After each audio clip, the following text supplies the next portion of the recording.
É um grande prazer estar aqui com todos vocês. Espero que vocês estejam vendo aqui minha apresentação. Já apareceu. Apareceu, sim? Sim, apareceu. Legal, obrigado.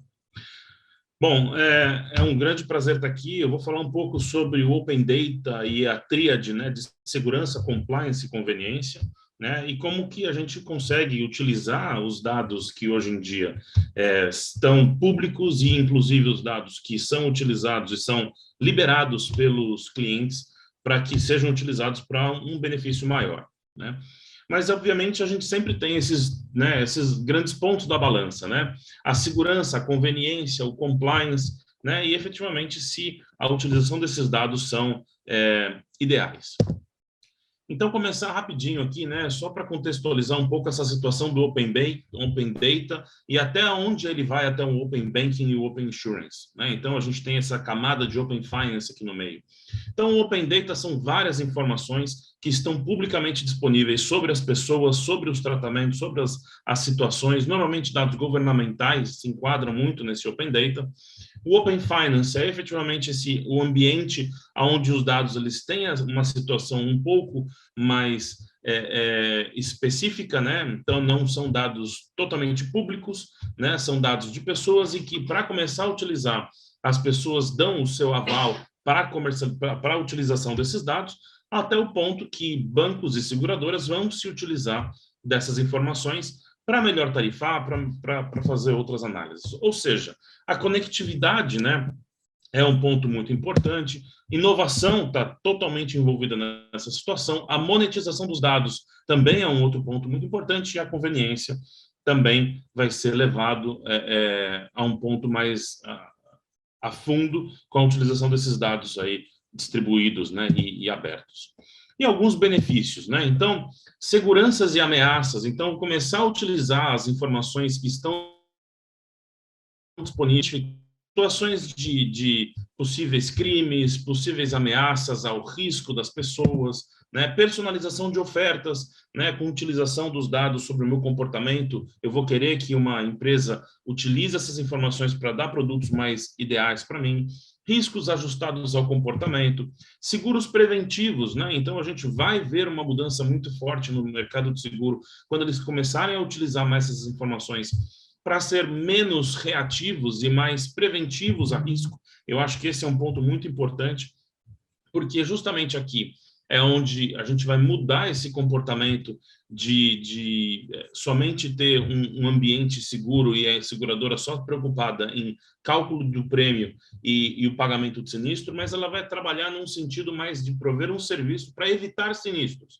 Então, os carros conectados, as casas conectadas, a saúde, os wearables, fornecendo informações e as pessoas dando o aval para que as empresas utilizem essas informações para criar soluções, para criar produtos mais alinhados à necessidade das pessoas. E aí um trabalho da seguradora vai fazer um trabalho preventivo, vai ligar quando uma pessoa estiver em uma situação que esteja dirigindo de uma forma muito agressiva, para evitar com que cause um acidente. Sensores conectados às casas vão fornecer informações que pode ter um possível alagamento, uma possível incêndio, né, de uma forma preventiva, a ponto de evitar o estresse causado por um sinistro. Compliance e restrição, então a gente tem uma série de mudanças, né? A guerra da Rússia contra a Ucrânia colocou uma série de restrições a fins de compliance para o mundo inteiro, né? Então, ter todo esse ambiente identificado e automatizado é muito importante, e muitos outros casos de benefícios aqui. E um ponto muito interessante quando a gente fala das possíveis fontes de dados que a gente tem, né, e também analisar o que é um dado open, né? Então, um dado open é um dado que está legalmente disponível, né? Então, a questão legal, a questão jurídica, para que você utilize essa informação é muito importante. Então, ela tem que estar aberta ou tendo uma anuência, né, do dono do dado, né, da gente conseguir fornecer essa informação. Mas tem também, obviamente, muitas informações totalmente abertas, né, normalmente governamentais, não necessariamente individualizadas, mas, por exemplo, notícias, sites de informações governamentais que vão trazer outras informações importantes.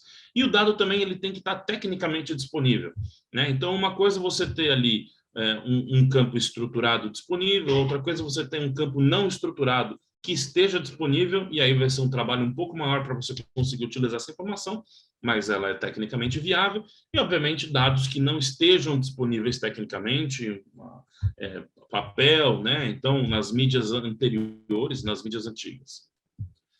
E aí eu tenho aqui um exemplo bem interessante sobre um caso, né, que na época do Covid, muitos governos utilizaram uma solução chamada Contact Tracing para saber como as pessoas com quem elas se conectavam.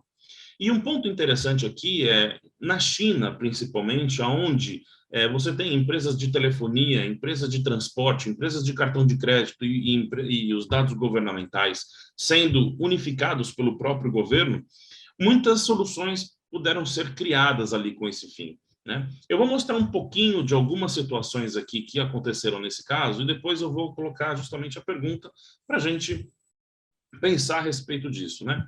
Então, nessa situação aqui,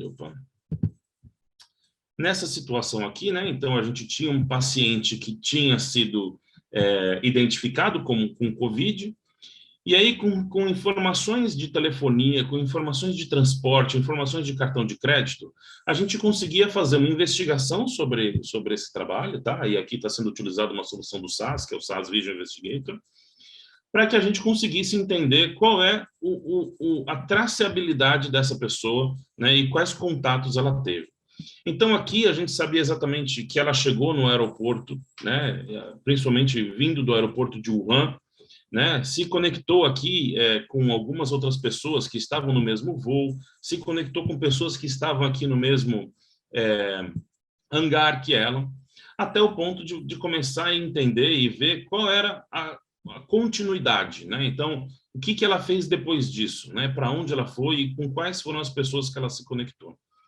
E aqui é muito interessante ver, né, que a localização, o paciente, ver todas as pessoas que podiam estar em risco, né, dado esse contato com uma pessoa infectada de Covid, para conseguir fazer, no caso lá dessa situação, um lockdown mais inteligente, colocando as pessoas que tiveram contato com essa pessoa em lockdown, ao invés de colocar todo um grupo ou toda uma região em lockdown, né? Então, aqui uma série de pontos, né, para a gente conseguir analisar e avaliar, né, essa relação dessa pessoa. E aí, efetivamente, né, que é o ponto que a gente tem que colocar na balança, né? Uma vez o dado open, né, ele pode me trazer uma conveniência, mas ele coloca um outro lado da privacidade na balança, né? Ou seja, o quanto que é efetivamente o compartilhamento dessas informações algo bom, né, a fim de evitar uma propagação de uma doença, e algo que pode colocar em risco a nossa privacidade. E aí temos todas as questões do Lei Geral de Proteção de Dados, toda a questão, né, de poder utilizar essa informação, né, obviamente em países mais livres, né, no aspecto de ter cada um o seu dado e eu dar a minha anuência para poder utilizar esse dado, né? Então, esse trade-off é algo que vai ser muito questionado, né? Algo que é justamente onde a gente tem que analisar se o dado é utilizado. Um outro ponto muito importante é que quanto mais informações a gente tem, né, e sendo públicas ou privadas, né, ou quanto nós estejamos dispostos a compartilhá-las, é o grande desafio que as empresas vão ter para conseguir trabalhar com tudo isso. Ou seja, how big is big data, né? Ou seja, quão grandes são todos esses dados que vão estar disponíveis, né?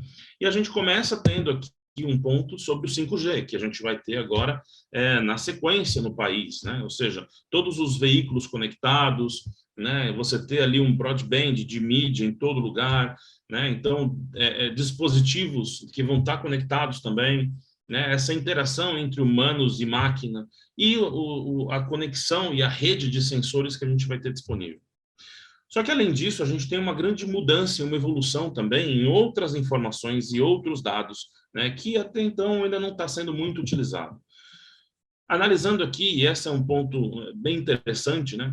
A quantidade de satélites, né, que estão sendo lançados desde 2012, né, está tendo recentemente um pico muito forte. Então, até 2021, aqui, a gente tem o histórico de 1.800 satélites, né, sendo lançados aí no espaço, né, por empresas que tenham interesse em monitorar determinadas situações. E todos esses satélites vão ter aí algumas informações importantes para as empresas terem. E aqui é um gráfico legal aqui da AGI, né, .com, um ponto interessante, que até 2019, né, a gente tinha esse cenário da quantidade de satélites orbitando o nosso planeta. E cada um, obviamente, fornecendo dados importantes, né, para que a gente utilize. Agora, eu vou deixar rodar aqui o vídeo para a gente ver como que vai ser, né, em 2025, né, até 2025. Importante ressaltar que até então, né, 2019, os satélites eram coisas muito grandes, e a partir de agora, a questão da gente reduzir o tamanho, né, do satélite para tamanhos de uma máquina de lavar, um micro-ondas, né, são satélites que vão estar muito especializados. Então, veja quanto é o volume de satélites que vão estar disponíveis e vão estar orbitando a nossa Terra para fins de adicionar dados no nosso mundo para que a gente consiga utilizar. Tá? Então, eu queria parar por aqui, deixar justamente essa mensagem final, né, de que temos que estar preparado para tudo isso. Eu gostaria de deixar um muito obrigado aqui pelo tempo de vocês, pela audiência. Ricardo, eu tenho uma...